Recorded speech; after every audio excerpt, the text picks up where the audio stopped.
Somos luz, somos fuego y vamos a encender el mundo.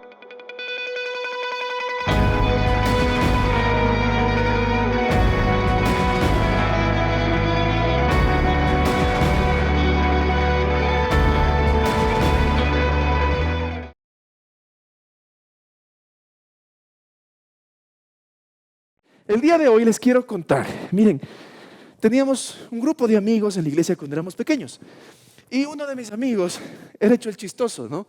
Con algunas cosas que pasaban, que nos enseñaban. Entonces el chico toma la Biblia un día y dice, háblame Señor, háblame, dime qué debo hacer. Señor, lo que tú digas yo voy a hacer. Abre la Biblia y le sale Mateo 27:5.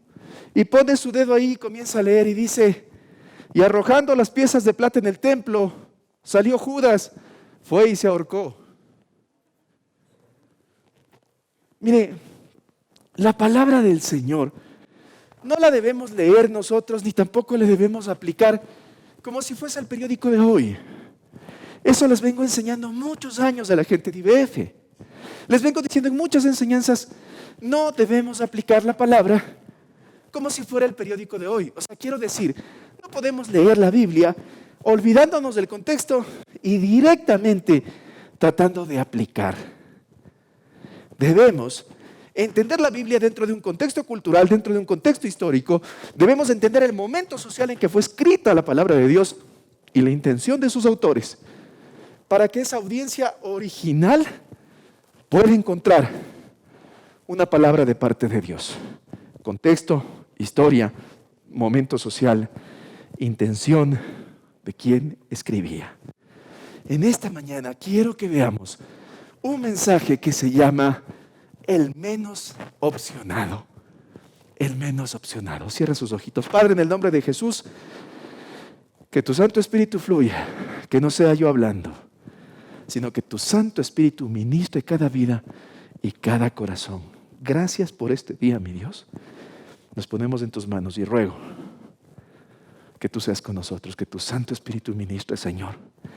En este instante, Señor, nos acordamos de quienes se encuentran convalecientes en una cama. Nos acordamos, Señor, de las personas que necesitan ese toque especial tuyo. Señor, volvemos a orar una vez más por nuestro querido hermano Alejandro Rivera, Señor. Tú conoces ese siervo poderoso de Dios.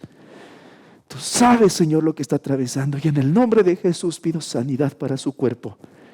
Pido una limpieza total para sus pulmones y pido una restauración asombrosa, Padre. Señor, no te puedo pedir que lo tengas en tu mano porque haya estado siempre. Lo que te puedo pedir, Señor, es que le des la sanidad que necesita. En el nombre de Jesús. Amén. El sistema educativo israelita era un sistema educativo que excluía a las personas. Quiero decir, no promovían tener más gente, sino menos gente. El sistema de aprendizaje estaba hecho para eliminar a los menos opcionados. Recuerden que Jesús creció en Galilea. Los galileos creían básicamente en la Torá. La Torá son los 5 primeros libros de la Biblia. O sea, Génesis, Éxodo, Levítico, Números y Deuteronomio. Esos 5 libros eran donde basaban ellos su fe y su enseñanza formal. Se estudiaba en lo que conocemos como la sinagoga. La primera parte, el inicio de la vida escolar de los niños judíos, comenzaba a los 5 años. Y a los 5 años entraban en un sistema que se llamaba Beit Sefer. Beit Sefer era un sistema obligatorio. Todos los niños entre 5 y hasta 10 años tenían que estudiar en la sinagoga materias como matemática, para poder contar, para poder negociar, para poder comerciar, lógica. Debían estudiar cosas como historia y sobre todo debían aprender a memorizar la Torá. Los niños desde los 5 y hasta los 10 años se encargaban de saberse de memoria Génesis, Éxodo, Levítico, Números y Deuteronomio. Y para eso empleaban algunas técnicas, las que ya les he contado. La técnica de la miel. los versículos, digamos así, ¿no? Escritos en surcos, labrados en una tierra, hechos con un, diríamos ahora, con un formón. Y en el surco le ponían la miel. El niño repetía el versículo hasta aprenderse y el canal estaba bañado con miel. Cuando el niño terminaba y se aprendía y lo repetía sin errores, tenía derecho a chuparse el dedito. Mire, los judíos encontraron muchas formas de enseñar la palabra. Lo cierto es que los niños, desde los 5 hasta los 10 años, tenían que aprenderse de memoria esos 5 primeros libros de la Biblia. ¿Qué pasaba cuando llegaban a los 10 años? Venía la primera eliminación, es decir, todos aquellos niños que tenían dificultad con memorizar la Torá eran devueltos a sus casas para que puedan aprender el oficio de la familia. Entonces, esos niños aprendían a ser pescadores, a ser carpinteros, a ser constructores de casas, a ser comerciantes de telas, a ser sastres, porque no tenían más opción de seguir aprendiendo, porque no habían dado la talla. Beit Sefer es la primera parte, de 5 a 10 años. No se olvide lo que lo estoy diciendo, de 5 a 10 años. Después venía la siguiente parte que se llamaba Beit Talmud. Y Beit Talmud iba precisamente hasta los 5 años siguientes, desde los 10 hasta los 15 años. En esta parte la enseñanza ya no era obligatoria, la enseñanza era por invitación. Le decían, este niño pueden venir a estudiar. ¿Y qué estudiaban? Lo que en ese tiempo los judíos conocían como el Talmud. El Talmud era un código civil religioso, completo. Estudiaban todo el Antiguo Testamento. Es decir, memorizaban el Antiguo Testamento. Se sabían completo desde Génesis. Todo el Antiguo Testamento. Este estudio duraba 5 años. ¿Qué creen que pasaba con la mayoría de muchachos? La mayoría de muchachos en esos 5 años iban regresando a sus casas. ¿Sabe por qué? Porque no daban la talla. Porque tenían dificultad para memorizar. Porque mientras el maestro les enseñaba, muchos de ellos cabeceaban del sueño. El sistema educativo judío era demasiado exigente y hacía que solamente ciertos elegidos pudiesen llegar a pasar Beit Talmud. ¿Qué pasaba con los muchachos que no daban la talla? Volvían a sus casas, a las labores de su familia. Pescadores, comerciantes, carpinteros, constructores de casa, sastres. La siguiente parte de la educación judía se llamaba Beit Midrash. E iba desde los 15 hasta los 30 años. Y en esta parte llegaban solamente los mejores. Era un estudio para presentarse delante de un rabino y delante de un maestro decirle, yo quiero ser su alumno. Miren, en ese tiempo, en el tiempo que les estoy hablando de Jesús, había varios rabinos. Y cada rabino tenía su propia interpretación de la Escritura. Quiero decir, cada maestro de la ley le daba el sentido a la Escritura que ellos pensaban que era el más adecuado. Los estudiantes miraban a los diferentes rabinos y decían, yo quiero ser como él. Y escogían uno de ellos. La interpretación que le daban a la palabra de Dios cada rabino, la aplicación que le daba a cada rabino, era conocida como el yugo. ¿Sí se escuchó? Como el yugo. El yugo era la aplicación de la enseñanza de las Escrituras a la vida diaria. Jesús dijo, mi yugo es fácil y mi carga ligera. Nos han enseñado históricamente que el yugo es con eso que sujetan a los bueyes y pensamos que eso es lo que nos está diciendo Jesús. Jesús está refiriéndose a la aplicación de las Escrituras en el aquí y en el ahora. A eso se le conocía como yugo. Y el yugo dependía de cada rabino. Cada rabino tenía una interpretación diferente. Los muchachos entonces debían escoger uno de los rabinos. ¿Para qué? para que puedan aprender a llevar su yugo. O sea, para que puedan tener la visión para interpretar las escrituras como los rabinos o el rabino que habían escogido. Lo curioso es que cada rabino, al recibir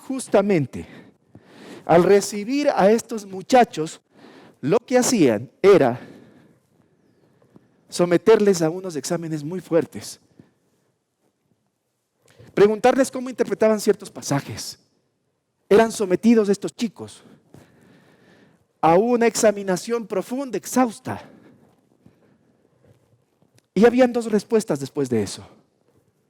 La primera era acercarse donde uno de los muchachos, el que no daba la talla, el menos opcionado, para decirle: vuelve a tu casa y sigue el oficio de tu familia.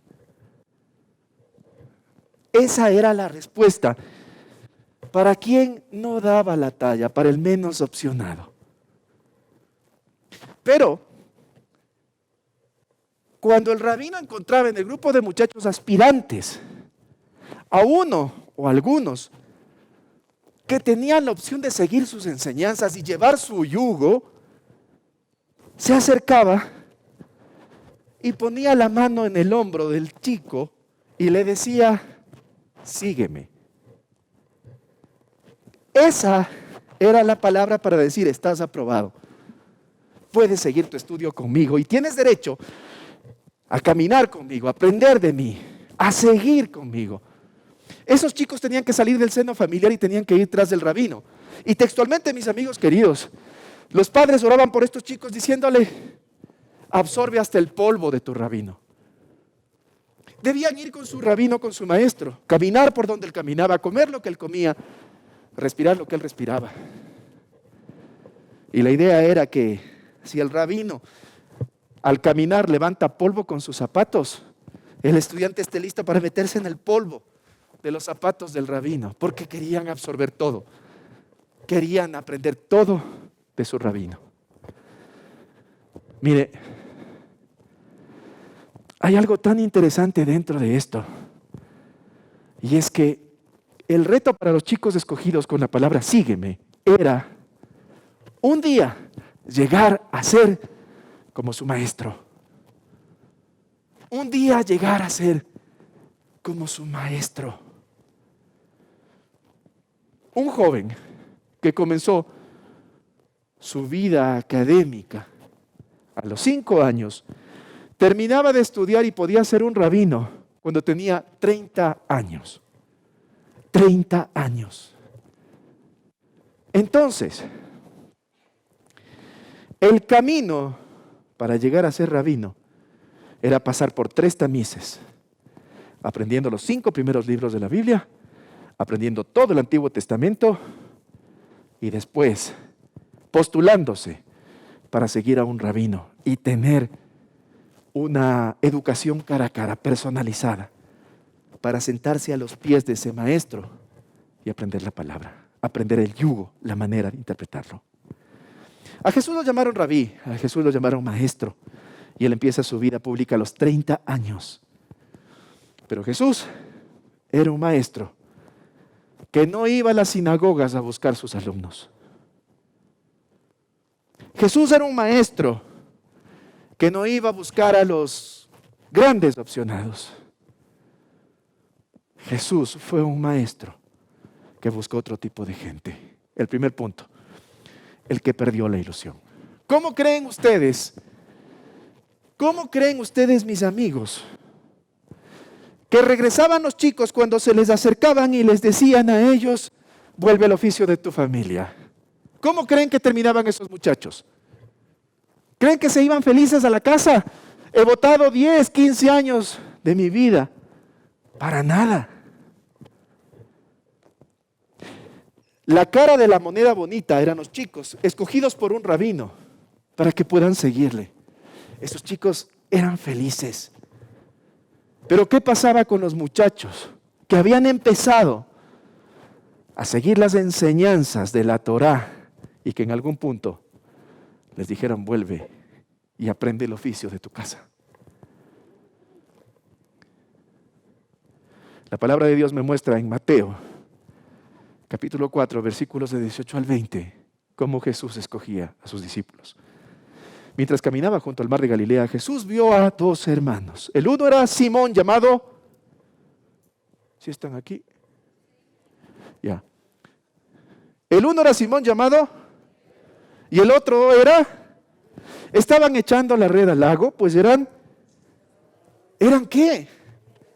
Eran estudiantes de un rabino. ¿Qué eran estos muchachos? ¿Y por qué estos chicos que según el relato histórico podrían tener aproximadamente entre unos 15 y 20 años, por qué se encontraban pescando? ¿Por qué estaban en el oficio de sus padres? Porque eran los menos opcionados. Porque en algún punto esos muchachos no dieron la talla para estudiar las Escrituras. Por eso ellos se encontraban pescando. Y miren lo que hace Jesús. Estaban echando la red al lago, pues eran pescadores. Vengan. ¿Y qué dice? ¿Y qué?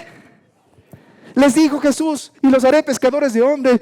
Y al instante dejaron sus redes y los siguieron. Amigos queridos, estos chicos que habían sido rechazados por la educación formal israelita, se encontraron con el rabino que en ese momento causaba sensación. Ese rabino que llevaba masas, que había sido bautizado en primera instancia por Juan el Bautista. Ese rabino se acerca y les dice, tú, sígueme porque tú puedes ser como yo. ¿Entiende por qué dejaron las redes y salieron corriendo atrás de él? No era porque simplemente eran unos muchachos torpes y querían salir. Lo que pasa es que tuvieron una segunda oportunidad. Y en esa segunda oportunidad, mis amigos y mis amigas, en esa segunda oportunidad, el propio Jesús les estaba llamando para que aprendan de Él, para que se sumerjan hasta en el polvo de Él.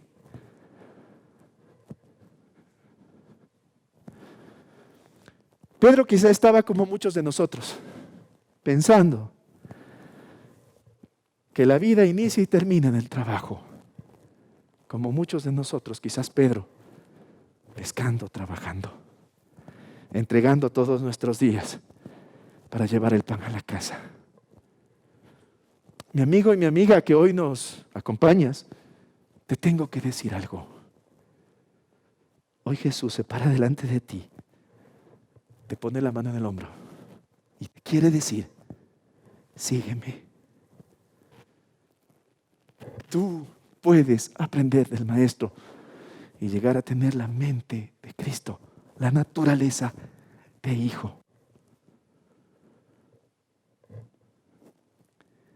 Hoy Jesús te dice, tengo algo más para ti.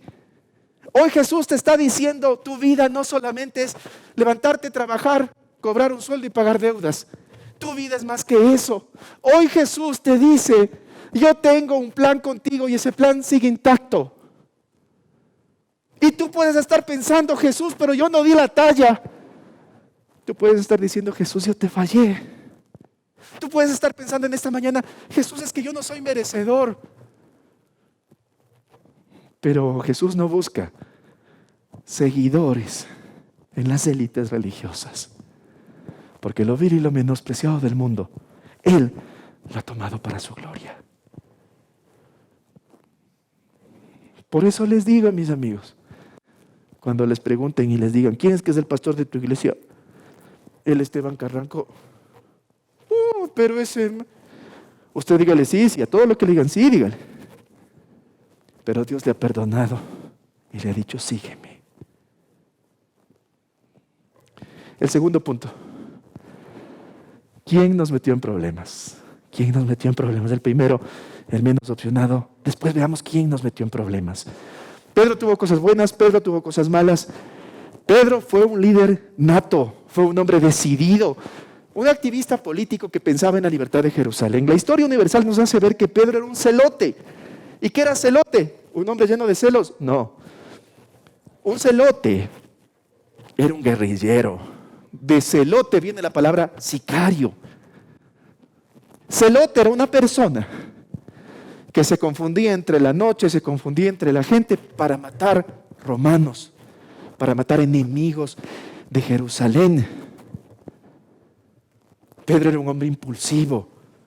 Pedro era un hombre de pensamiento inquieto. Como alguna vez les dije mientras predicaba, si hubiese sido en este tiempo, Pedro hubiese sido estudiante salido del colegio Mejía, seguramente con un pensamiento totalmente revolucionario. Así era Pedro. Pedro, un líder nato. Pedro, un mártir, casado. Perdón, voy a decir porque me quedaron viendo feo. Un mártir de la iglesia que también era casado. No vayan a pensar que era un mártir porque estaba casado. Ansioso, agresivo, hablador, impetuoso. Se metía en toda conversación donde no le llamaban, pero aparte de eso, inconstante. Poco digno de confianza, manipulador, queriendo siempre llevar las cosas a lo que él quería que se dé. A Jesús le dice, no dejes, Jesús, que te lleven a la cruz. Mejor sería que hagamos esto. Y Jesús, ¿qué le dijo? Vete de mí, Satanás, le dijo al propio Pedro. Prometedor, pero no cumplidor. No te voy a dejar nunca. Y fue el primero que salió corriendo. Un líder emocional que prometió a Jesús que iba a morir por él. Jesús le dijo que esa misma noche, antes que el gallo cante, le iba a negar total y rotundamente. Muy desprolijo. En esa noche le corta la oreja a un criado de un sacerdote y niega después a Jesús en el patio de Anás del sumo sacerdote.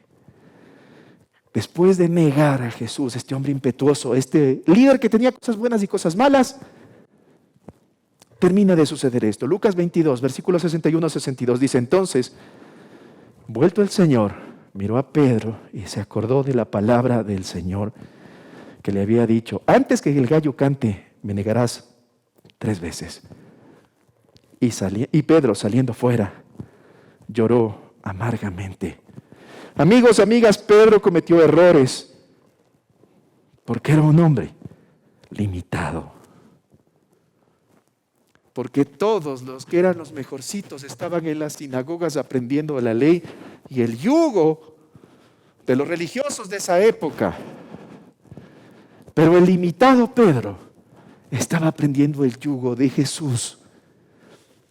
Un hombre excelente para los negocios, pero muy malo para poder sostener relaciones y para poder cumplir promesas.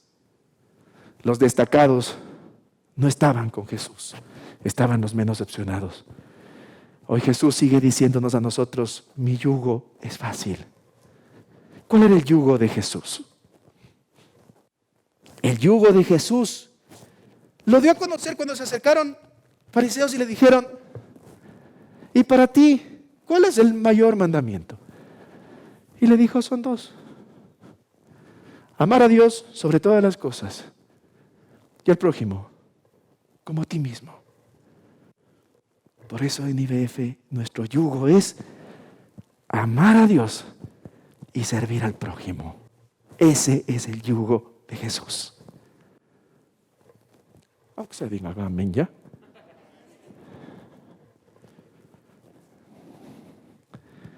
Los hombres vivimos un proceso donde nos equivocamos. Pero el Padre no mira lo que mira el hombre. Donde el hombre ve una gran derrota es donde Jesús dice, yo te dejé al Espíritu Santo para que te lleve a toda verdad. La semana pasada veíamos ese cable que nos conecta a Jesús. ¿Cuántos entienden esto del cable que se conecta a Jesús? Los que están en presencial, levanten la mano, ustedes saben lo que estoy hablando. Los que están en semipresencial y en modo a distancia, cuando hablamos del cable, hablamos del Espíritu Santo que nos conecta a Jesús. El Espíritu Santo que nos conecta a Jesús y nos recarga nuevamente de su visión. El punto 3. Si Pedro nos metió en problemas, también nos sacó de problemas. ¿Quién nos sacó de problemas? La última intervención impetuosa de Pedro es salir corriendo a llorar amargamente. ¿Pero qué pasó con Pedro después? Jesús le pregunta, una vez que resucitó, Pedro, ¿me amas? Le pregunta 3 veces. Y responde que sí. Y le encarga, pastorea a este grupo de discípulos, pastorea a estos muchachos. Yo me voy, tú te quedas al frente. La siguiente aparición de Pedro nos trae un hombre diferente, un hombre que cumple lo que promete. Hechos de los Apóstoles, capítulo 1, versículos 13 y 14, nos muestra qué estaba haciendo Pedro después de haberle prometido al Señor cuidar el rebaño que estaba dejando. La palabra dice, y entrados subieron al aposento alto. Estoy leyendo Hechos 1, 13 y 14. Entrados subieron al aposento alto donde moraban Pedro y Jacobo, Juan, Andrés, Felipe, Bartolomé, Mateo, Jacobo, hijo de Alfeo, Simón el celote, y Judas, hermano de Jacobo. Todos estos, ¿qué dice? Perseveraban unánimes. ¿Qué quiere decir unánimes? Unánimes viene de una palabra compuesta, un ánimo, unánimes. Todos ellos perseveraban en un solo ánimo. ¿En qué? ¿En qué? Mire, este miércoles que estuvimos, me parece que sobre los 40 conectados, a las 5 de la mañana, orando, me acordaba que cuando todos tenemos un mismo ánimo y perseveramos en la oración, entonces nuestras limitaciones son tomadas por Dios y son llevadas a un plano sobre lo natural.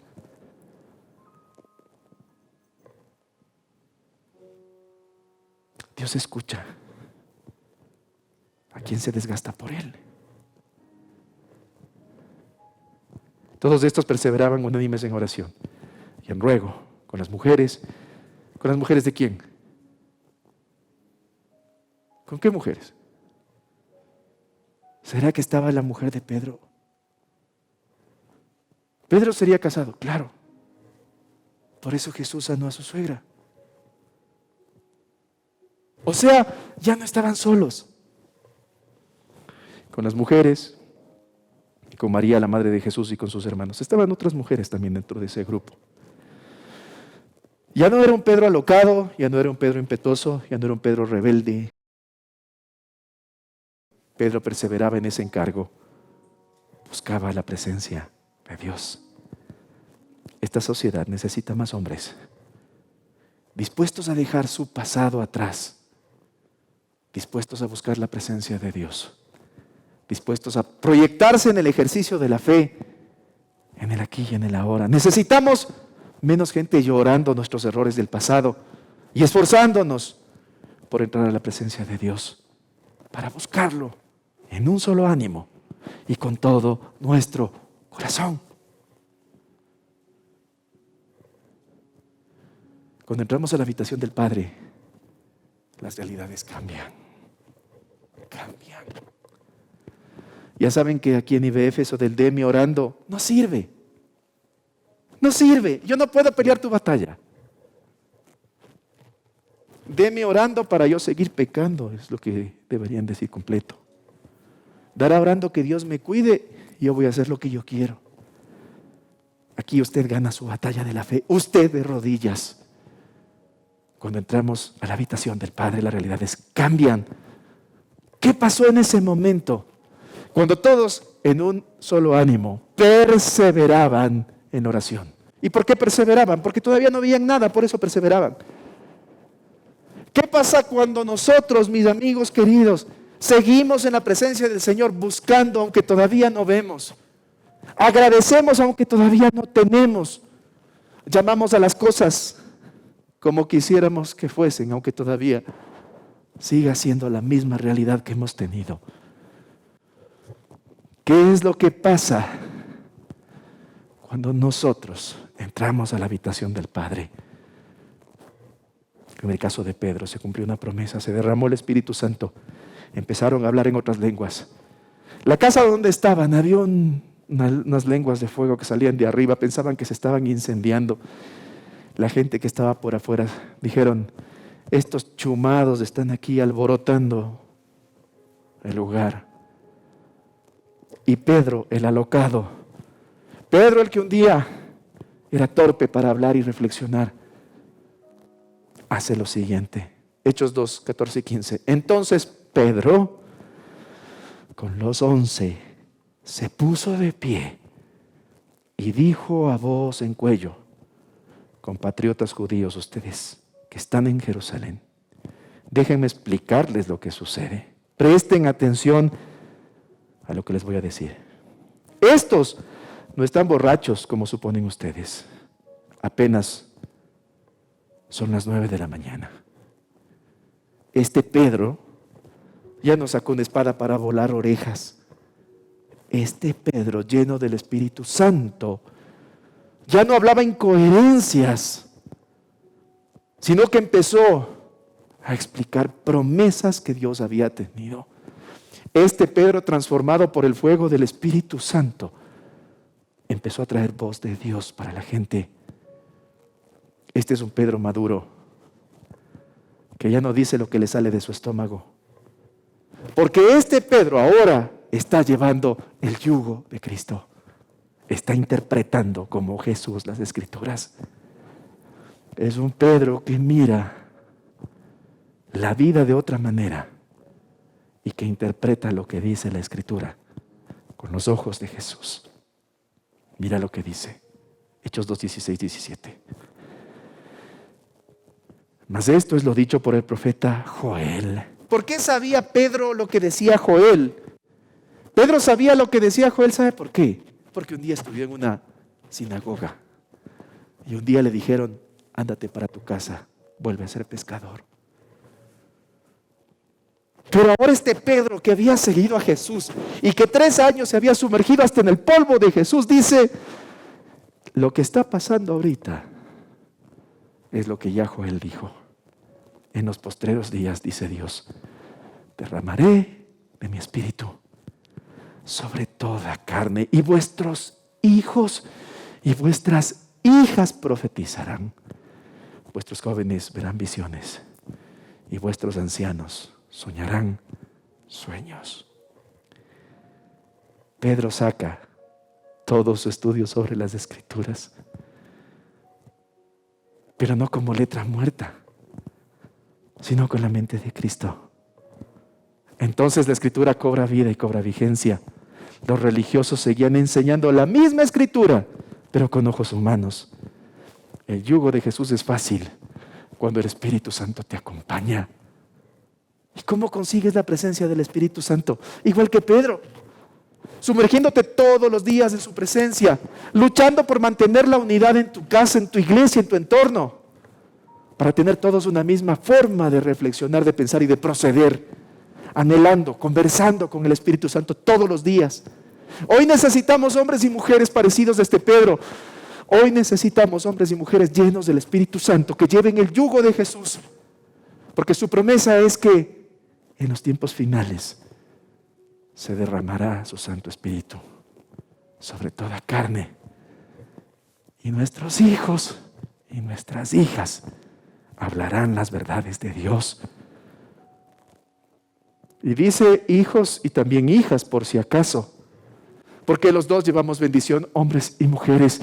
Basta de decir que la mujer no puede tener autoridad espiritual, porque la promesa de Dios es que nuestras hijas también llevarán voz de Dios. La mujer llena del Espíritu Santo es una influencia tremenda en el mundo. Señoritas, señoras, basta de vivir para agradar a un hombre.